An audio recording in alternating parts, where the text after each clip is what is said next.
I have learned all I can from the carnage inside the Prophet's tomb. My brothers were slain, to the last man, sometime within the last few days. The false prophet's followers died here by the hundreds, but in the end, they were victorious. I have sealed the tomb as best I can, and told the men of the nearby village that the prophet is at last dead. I left them with the subtle threat that this place should remain hidden. I do not know if the prophet survived, but I will follow their trail. No one escapes the Order of Trinity.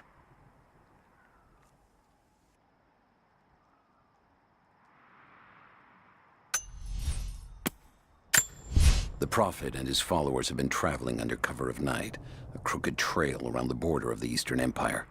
I do not know where they are headed, and I suspect they do not either. But they know we will not let them rest until this heresy is purged. The common folk of the borderlands give him shelter, and I find it curious that none who have aided him will tell me anything of use. Even when I threaten them with the wrath of Trinity or touch the edge of a knife to their throats, they stay silent. They die, never betraying what they know. The Prophet has a curious sway over people. All the more reason he must be silenced.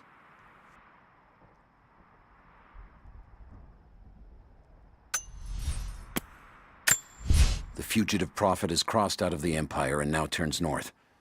I'm now in unfamiliar territory. The Order of Trinity was clear. I am to pursue the false prophet and his adherents to the ends of the earth and wash away his heresy. But I believed I could overtake him months ago. Still, he eludes me. He crosses Khazar land and across the Caucasus Mountains. Here, I'm at a disadvantage. I speak a dozen tongues of the Empire, but in the hinterlands, I'm often left to communicate with little more than a sword. The Prophet, it seems, speaks every language, as if he were born to them.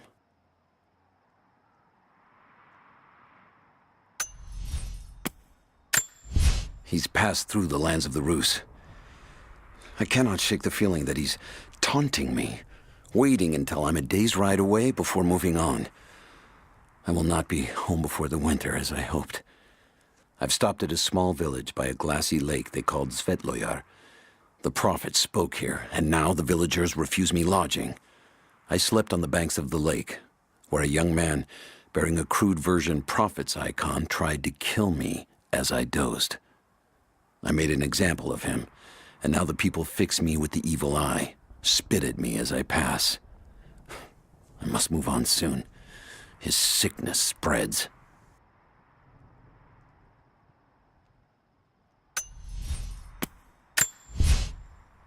The madman continues on. I do not know what drives him. We pass through frozen mountains at the edge of the world as people are dying. Every day, I pass graves or bodies left along the faint trail. I have grown thin and hard, but I am close now. My horse is dead. The mare that had been with me since the campaigns against the Bulgars. I butchered her and carried the meat on my back. But I am so close. I can hear them singing just over the ridge, a joyous sound on the wind. Our prophet will be dead within the week, and I will return to the Order of Trinity, triumphant. Just one more day, and I will be upon him.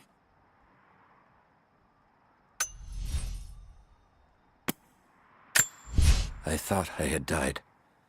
The cold gnawed at me, and I grew weak, even as I saw the Prophet's people camped on the ridge of a strange green valley. One foot after the other, sword in hand, I trudged on.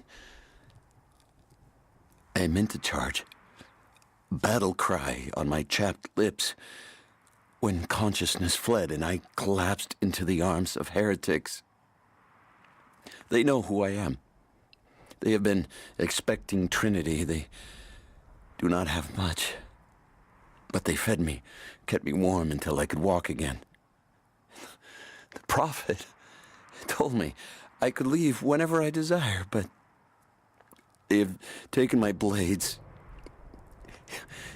Even armed, I do not know that I could kill this man.